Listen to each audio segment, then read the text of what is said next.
Olá, seja muito bem-vindo ou bem-vinda ao meu canal. Eu sou Nanda Alfig e hoje nós vamos falar sobre Chapolin e sobre literatura. Vamos lá?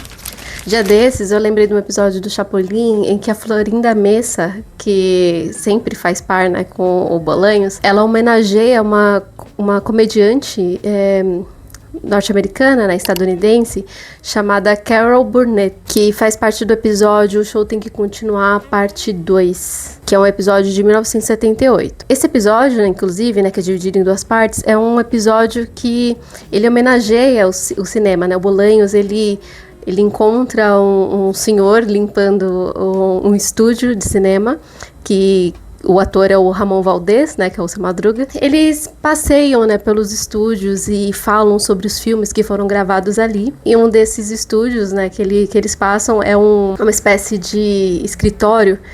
E aí ele começa a falar da história. E aí nesse sketch, né, a Florinda Mesa, ela atua como uma faxineira, né, empregada doméstica, e ela vai passando ali o paninho, né, tirando o pó de diversos itens e acessórios do escritório, inclusive até quadros, assim, que esse episódio é tão engraçado que ela interage com os quadros. E além disso, ela para numa biblioteca e aí ela começa a tirar pó dos livros. E aí ela abre um dos livros, né, que se chama O Grito da Meia-Noite. E aí ela acaba se assustando quando abre o livro. Tem um outro livro que ela abre que é de aulas de boxe e ela vai tomar um soco na cara do livro. É muito, muito bom. E também encerra nessa sketch com o livro A Bomba, em que ela abre esse livro, né, que tá intitulado A Bomba. E aí ela vê que não acontece nada, né? Ela abre com medo ali. Ela vê que não acontece nada e beleza, joga o livro pra trás e o livro explode. Esse sketch é uma paródia ali e homenagem, né? Esse humor pastelão que essa comediante Carol Burnett, ela costumava atuar, né? Ela costumava usar muito nas sketches dos programas dela. E aí, lembrando desse episódio específico, eu pensei aqui, será que tem referências literárias no Chapolin Colorado? E aí eu fui pesquisar e eu me diverti horrores criando esse roteiro. Além disso, eu revi alguns episódios bem clássicos que eu tenho certeza que você já deve ter visto no SBT e espero que você se divirta com essas análises que eu vou fazer por aqui. A primeira referência que eu vou fazer aqui é do livro Dom Quixote, que é de um episódio chamado Dom Chapulín de la Mancha, e a referência ela é bem, bem clara assim, no episódio. É um episódio que é de 1974. E nesse episódio, o Ramon Valdez, né, que é o Seu Madruga, ele tá assistindo os episódios do Chapolin Colorado, né, nessas casas de repouso, né, para idosos.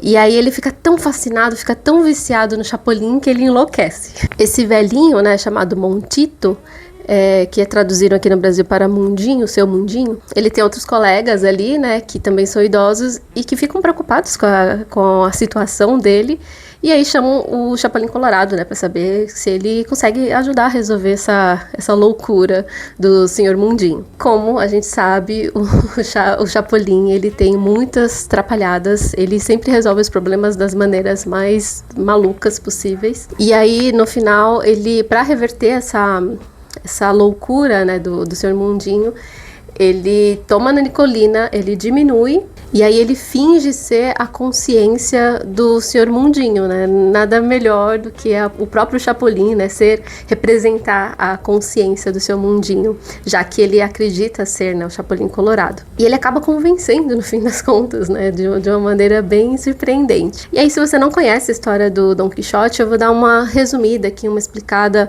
bem por cima do livro. Bom, o Dom Quixote de la Mancha é um cavaleiro andante, né? Foi escrito pelo Miguel de Cervantes, né, na Espanha, em 1600 e alguma coisa, 1615. E o livro é uma espécie de crítica aos romances de cavalaria, né? Porque nessa época, entre 1605 e 1615, a Espanha estava ainda com alguns cavaleiros, né, alguns cavaleiros andantes, principalmente, mas já estava meio fora de época, assim, então estava meio fora da moda, assim, e ele começa a fazer essas críticas. A história narra a vida do Alonso Quijano, que é um fidalgo que ele acabava lendo tantos livros sobre cavalaria, mas tantos livros, que ele começou a ficar louco.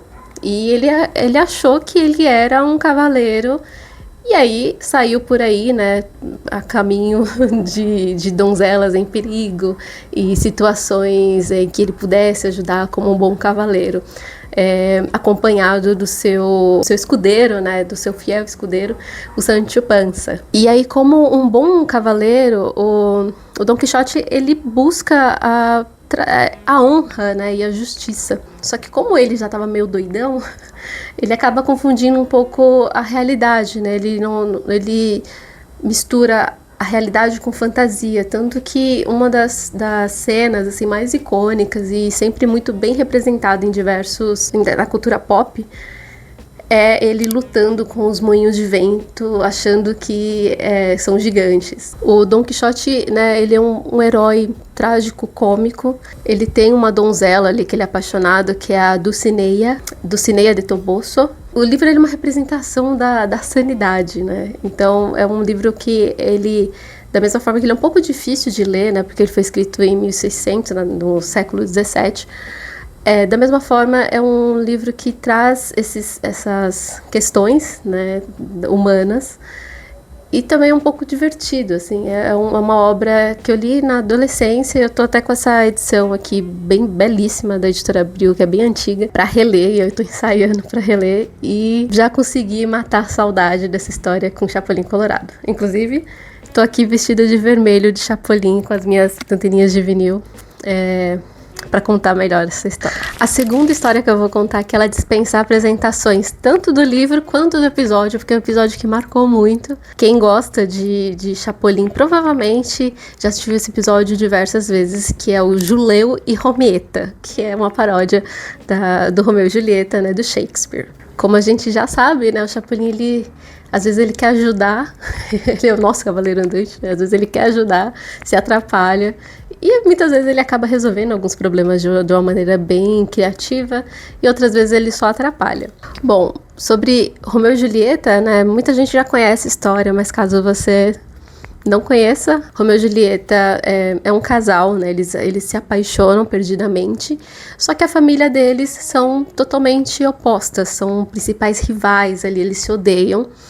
E é lógico que os pais sempre vão atrapalhar esse romance, porque eles não se gostam. E aí, né, a gente tem esse romance, né, proibido, essa paixão forte entre os dois. Na história, para eles conseguirem, né, se safar dessa história, dessas famílias, né, a Julieta, ela se finge de morta, vamos dizer assim, ela toma um veneno que por um momento ele tira ali, né, as sinapses, né, a vitalidade, né, do seu corpo, mas depois ela volta à vida.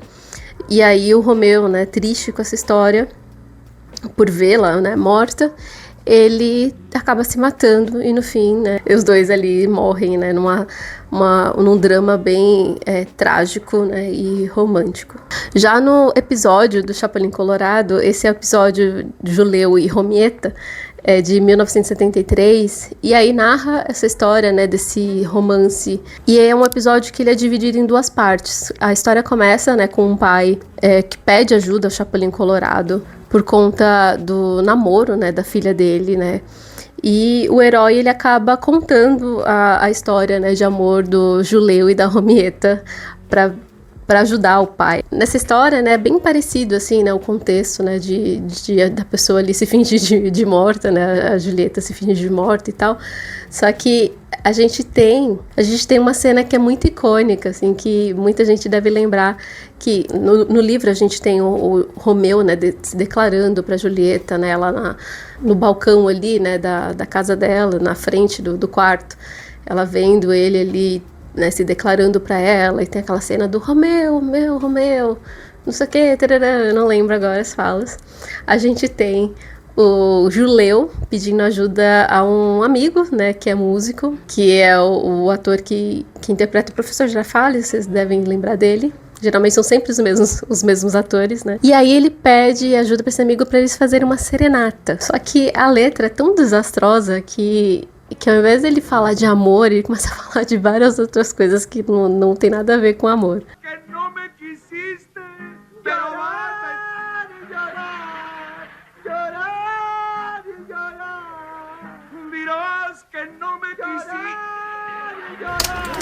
E aí na história, né, depois de ouvir toda a história, né, do Juleio da Romieta, que o Chapolin conta para esse pai, ele acaba aceitando que a filha namore outra pessoa, né, que ela pode namorar quem ela quiser. E aí no fim ele descobre que essa pessoa que ela estava tanto admirando, na verdade não era um homem qualquer, era o Chapolin Colorado. Esse episódio é muito bom. Bom, dizem que a Disney, né, que o Walt Disney, ele eternizou ali, né, a corporação Disney com o desenho, né, o filme da Branca de Neve e os Sete Anões. Mas se tem um episódio do Chapolin, que eu posso dizer que eternizou também o Chapolin como um dos personagens mais icônicos do cinema, né, do latino-americano, é o episódio da Branca de Neve e os Sete Anões Chewing Klein. Quando a gente é criança, a gente ouve muito contos de fada, né, historinhas para dormir, ou às vezes histórias que a gente vê já na cultura pop, né, eternizadas, né, como comentei agora da Branca de Neve, da Bela Adormecida, enfim, várias histórias dos irmãos Grimm, né, que são inspiradas no folclore e mitos, né, lá da Europa, assim, medieval praticamente. Não só medieval, mas histórias muito mais antigas. E os irmãos Grimm, né, eternizaram essas histórias nessas coleções, né, desses contos, que são os contos de fada. Caso você não conheça a história, né, da Branca de Neve, que eu acho um pouco difícil, a Branca de Neve é uma princesa que, após perder, né, o seu pai, ficar órfã de pai, fica no palácio com ela uma rainha, né, que é a sua madrasta, que é a Rainha Má. Essa madrasta, ela sempre teve muita inveja da Branca de Neve, porque a Branca de Neve é a mais bela que tem ali do reino, né, a mais bela da face da terra. A Rainha Má, né, ela vive se consultando ali pro seu espelho, e o espelho dela disse que quem é a pessoa mais bonita é a Branca de Neve. E aí ela começa a tramar, né, a morte da Branca de Neve para ela ser a única pessoa mais bela do reino. E aí ela contrata, né, um caçador para poder matá-la. A Branca de Neve, ela consegue, né, se safar, e ela vai parar numa floresta. E aí nessa floresta ela vê uma casinha pequenininha e tem 7 anões, que são 7 anões que são mineiros, né? E esses 7 anões, cada um tem uma personalidade diferente.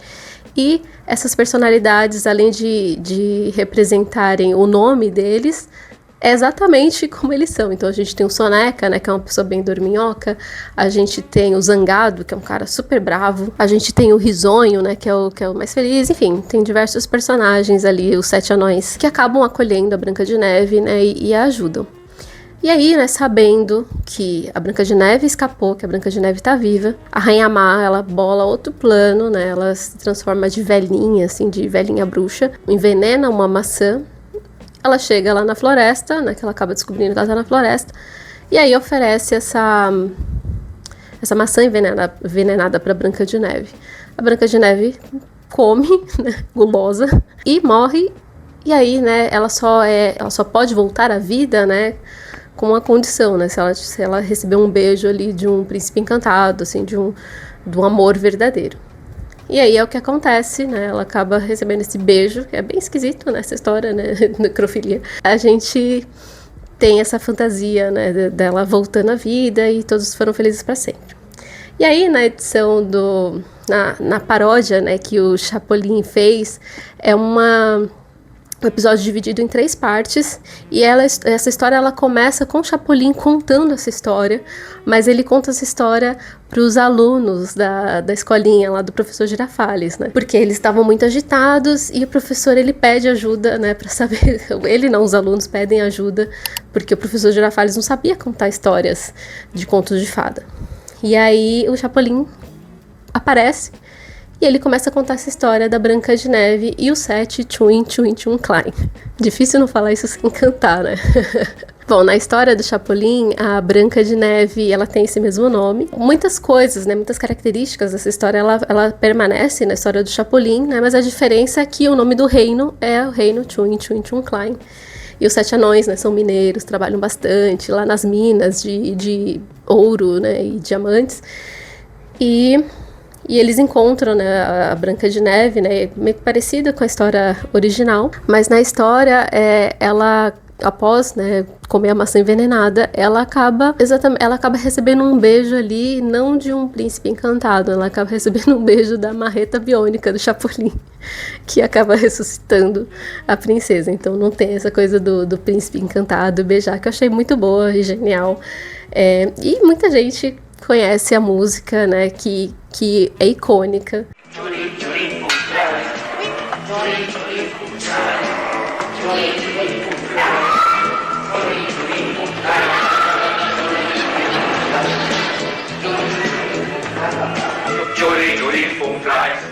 O ator, né, o Roberto Gomes Bolanhos, ele é o Dunga, né, na história, é o personagem assim, mais icônico, todo mundo lembra desse personagem, ele tá muito engraçado, muito divertido, e ele não fala, né, o Dunga, ele é mudo, então tem muito dessa arte que o Bolanhos, ele tinha, né, que era atuar, né, muito bem, até em cenas mudas, né? Em cenas que você precisa gesticular mais, você precisa fazer mais mímicas. E ele tá genial nesse episódio. E aí na história, justamente por ter acontecido isso, a Rainha Má, ela acaba ficando bonita na história. E aí essa Rainha Má, ela aparece como uma atriz, que eu não descobri o nome dela, uma atriz, não sei se é uma modelo, mas muito bonita. Ela também aparece, depois que o Chapolin conclui a história, ela aparece com ele vai todo garanhão, assim, sair passeando, assim, tipo, é isso aí, a história acaba assim, beijo, tchau, e vai embora com ela. A história é muito boa. Olha, pra mim, é muito difícil ter um episódio favorito do Chapolin Colorado. Eu sou uma grande fã. E um episódio que marcou a minha infância, primeiro por medo, e aí depois de adulta, né, não de adulta, mas depois de adolescente, já entendendo um pouco melhor a história, eu comecei a achar mais divertido e tive menos medo, que é a história do Dr. Fausto. O Dr. Fausto do Shirin Shirion do Diabo. Bom, o Bolanhos, ele acabou se inspirando numa história de um livro chamado Fausto, né, do Goethe, que é a mais clássica, mas eu quero contar um pouquinho aqui, resumidamente, a história mesmo do Fausto, né, de quem é o Fausto, né, de onde que surgiu essa história. Pra gente entender primeiro, o Fausto, ele não é uma história, não é uma pessoa que não existiu, não é uma pessoa fictícia, um personagem, ele é uma pessoa que realmente existiu e virou um mito na Idade Média. O Johann Georg Faust, ele era um andarilho alemão que se vendia como alquimista e como astrólogo, né? Então ele passeava pelos lugares. Os contemporâneos dele, né, chamavam ele de vagabundo, de mentiroso. E justamente em um desses experimentos dele de alquimia, ele acabou explodindo o laboratório dele, acabou morrendo, ele ficou todo desfigurado. E aí essas pessoas falaram que o diabo tinha vindo buscar a alma dele, justamente porque ele estava todo desfigurado. E aí nasceu esse mito, né, dessa pessoa que se vendeu ali pro diabo. E aí 40 anos depois nascia o primeiro livro do Fausto, que se chama Faustbuch, que em tradução literal do alemão é livro do Fausto. E quem escreveu foi o Christopher Marlowe. Ele escreveu essa história em 1604 e essa foi a primeira adaptação literária dessa história. E aí nessa história do Marlowe, aqui a gente tem, né, o Fausto como um gênio, né, não como um vagabundo, que aí ele vende a alma dele pro diabo, né, em troca de 24 anos de poder absoluto. Nessa história, o Fausto, ele quer prazer, né, imediato ali, e poder absoluto. Ele faz várias presepadas, né, várias peripécias ali, apronta com as pessoas, e principalmente ele vai aprontar, inclusive, com o Papa. Isso é bem importante, porque a gente está falando de 1604, na época em que a gente tinha o clero, a gente tinha uma importância ali do Papa, dando esse peso, né, do quanto poder que o Fausto queria. E aí, no final, ele acaba, né, morrendo, né, ele morre em desespero, e aí ele vai pro inferno, sem perdão nenhum, né, e essa é uma visão que é a visão clássica que a gente tem ali de quando a gente tem o pecado, a gente também tem a punição. E aí só 200 anos depois que a gente tem a versão do Goethe, né, que é a edição clássica, né, a versão que todo mundo conhece hoje, né, da literatura alemã, que é um clássico da literatura alemã, que foi da onde o Chapolin, né, o Bolanhos, ele se inspirou para criar a história que a gente conhece do Shirin Shion, do diabo. Mas aí o que foi essa obra-prima, né, do Goethe? Essa história ela foi escrita por volta de 60 anos, assim, é um dos livros do Goethe que são mais... não só complexos, mas é um livro que ele é muito completo e ele é dividido em 2 partes. Mas meio que resumindo, assim, bem resumidamente, a gente tem 3 cenários aqui, né? A gente tem a aposta, né, que é lá no céu, Deus e Mefistófeles. O Mefistófeles é uma espécie de enviado do diabo, né? Ele é uma representação ali do mal.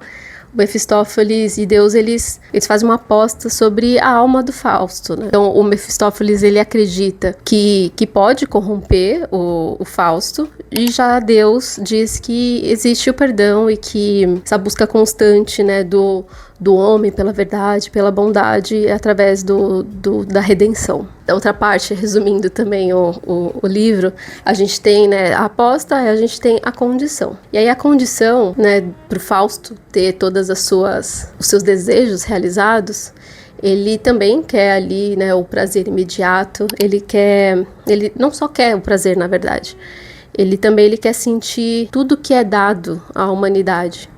Ele quer tanto a mais profunda alegria até a dor mais profunda. E aí o pacto, né, dele com Mefistófeles diz que se o Fausto se sentir tão satisfeito ao ponto de dizer a frase "para, és tão belo", ele vai acabar perdendo a alma dele, né? E a gente tem esse livro, né, em 2 partes. Então, na primeira parte a gente tem essa parte do pacto, né? A gente conhece ali o personagem, a gente acaba focando, né, mais nesse drama pessoal e no trágico romance que ele tem com a Gretchen.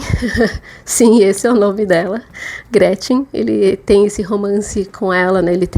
A Gretchen, ela é uma donzela pura, né? E ele por ser uma pessoa corrompida, vamos dizer assim, ele acaba se apaixonando por ela. A parte 2 ela já é um pouco mais épica, então ela vai tratar de temas como política, como a sociedade alemã naquele tempo, vai falar muito sobre religião também, vai falar sobre economia, sobre história clássica. Ela traz diversos pontos dentro, né, dessa história épica do Fausto. E aí também no final a gente também tem a redenção do nosso personagem. E aí, ao contrário da versão do Malory, né, que tem aquela punição, né, do personagem só, a gente tem a redenção, né, como eu comentei. O Fausto de Goethe, no final ele é salvo, né, então pela bondade, por Deus, né, vamos dizer assim. E aí na história ele nunca para ali de evoluir, né, pro Goethe o esforço contínuo do homem o torna digno da graça divina. Então ele tem esse perdão, ele tem essa redenção e acaba aprendendo, né, o principal ponto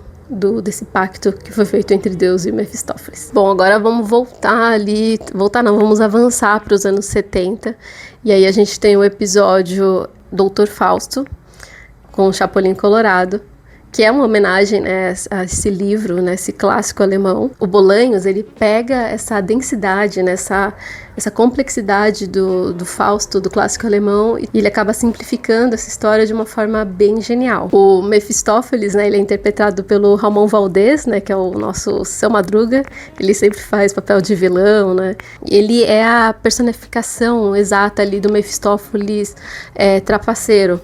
Inclusive, até quero falar sobre esse Mefistófeles trapaceiro, porque eu li um livro em janeiro desse ano, do Tolstói, né? Eu também amo literatura russa, que é o De Quanta Terra Precisa o Homem. Na verdade é um conto, o nome do título do livro é esse, e tem 3 contos, e o último conto é esse, De Quanta Terra o Homem Precisa, né? Precisa o Homem. E o Mefistófeles, ele tá exatamente ali na surdina, ouvindo a história de um cara, que é um fazendeiro, que ele é simples, mas o Mefistófeles, ele vê essa ambição desse personagem, né? Desse fazendeiro. E aí ele faz um pacto, né, com esse fazendeiro, falando que, olha, você pode ter quantas terras você quiser, e eu vou te mostrar que isso não é uma coisa muito boa. E aí essa pessoa, enfim, depois eu conto essa história. Eu não parei para fazer um review ainda. É uma história muito legal, se vocês quiserem, comenta aqui embaixo que eu posso fazer um review, uma resenha sobre os 3 contos, inclusive sobre esse conto, né, de quanta terra o homem precisa, do Tolstói. Bom, agora vamos voltar pro nosso episódio do Chapolin Colorado, que eu já divaguei bastante aqui. Bom, a gente tem nesse episódio algumas cenas, né, alguns detalhes que acabam se repetindo nas 2 histórias, né, tanto do Goethe quanto do Marlowe, que é essa representação ali do pacto, né? Do pacto não, do ganho que o principal personagem tem, né? Só que, claro, a gente teve algumas adaptações do Bolanhos, que a gente começa ali com a varinha mágica, né, que não tem nos outros 2 livros, mas ela é essa representação ali do desejo, né, do que os outros personagens do Fausto, tanto do Goethe quanto do Marlowe, têm. Então, em vez de pacto de sangue ou rituais latinos, a gente tem essa varinha mágica que, usando as palavras mágicas Shirrim para as coisas aparecerem e Shirion para as coisas sumirem, o nosso personagem ali, ele pode ter o que ele quiser. Então, ele é uma espécie de pacto transformado em uma narrativa visual, sabe? Então achei isso bem genial pra estética, né, do Chapolin. A gente tem também, né, um triângulo amoroso. A gente tem a Florinda Mesa, que sempre faz o papel da mocinha, né? Ela recebe a proposta do Dr. Fausto, que é apaixonado por ela, mas ela acaba, né, rejeitando o seu pedido de casamento, porque ele é uma pessoa mais idosa, né, uma pessoa que não agrada a ela, e ela também já é noiva. E essa referência é a referência a Gretchen, que eu comentei com vocês, que tem no Fausto do Goethe, que é uma jovem pura, né, uma pessoa que o Fausto, ele quer conquistar, né, pede pra ficar mais novo, justamente porque ela fala isso, né, de, você é muito velho pra mim, tem idade pra ser meu avô, e ele fala, mas a sua avó era muito chata, eu não gostava dela. Muito bom. E aí também a gente tem a moral da história, né? Assim como as outras histórias. A gente tem no Chapolin, né? O Fausto, ele não é arrastado ali pro inferno. Também nem é salvo pelos anjos, né? No fim, ele consegue vencer o próprio Mefistófeles, né? Apagando o contrato dele, do pacto, né, que ele tinha feito com o diabo, no caso. E aí ele deixa até o diabo chorando, né, o Mefistófeles chorando, porque perdeu ali o contrato. E é meio que uma subversão cômica, né, e brilhante dessa versão do mito original. Bom, mas pra vocês lembrarem do episódio, como é que começa essa história? Essa história, ela começa totalmente diferente. Então a gente tem ali uma espécie de paranoia, né, a gente tem o ator que faz, né, o Mefistófeles, o Ramon Valdez, que ele é um inventor, né, um homem super inventivo, e ele tem uma filha, e essa filha tem um noivo, só que esse cara, ele é muito ambicioso, e o pai, né, o Ramon Valdez, né, esse pai inventivo, ele desconfia, né, que esse cara pode roubar alguma dessas invenções dele, e ela fala assim, não deixa ninguém entrar aqui, vou precisar dar uma saída, que eu não tô achando meus microparafusos, não deixa ninguém entrar no laboratório, inclusive o seu namorado, né, o seu noivo, eu não quero que ele entre aqui. Só que, né, no meio ali da história, ela tá ajudando o pai a procurar esses microparafusos, né, ela acaba pedindo ajuda ao Chapolin Colorado. O Chapolin Colorado conta, né, essa história pro genro, né, do inventor, porque ele percebe, né, que ele é um homem bem ambicioso e que poderia, né, roubar algum desses inventos, né, do nosso personagem principal. E aí o Chapolin, ele começa a contar essa história, né, do Mefistófeles e do Fausto, justamente para dar essa lição de moral, né, de falar que você não... A ambição, ela tem um certo limite, sabe? Ela pode te subverter, ela pode deixar você perder a sua moral. E o que eu acho genial aqui é que o Chapolin, ele não vence a história com superpoderes, com a Nicolina, com uma Rita Biônica. Ele vence essa história contando, né, uma parábola, né, uma história muito importante que tem uma moral ali, e acaba conseguindo convencer o nosso genro a não roubar uma das invenções do sogro. E aí no final a gente vê o sogro chegando com uma invenção que ele fala assim, olha, eu acabei de inventar isso daqui, mas eu não sei pra que faz. E aí então, se você lembra desse episódio, você vai saber o que ele inventou.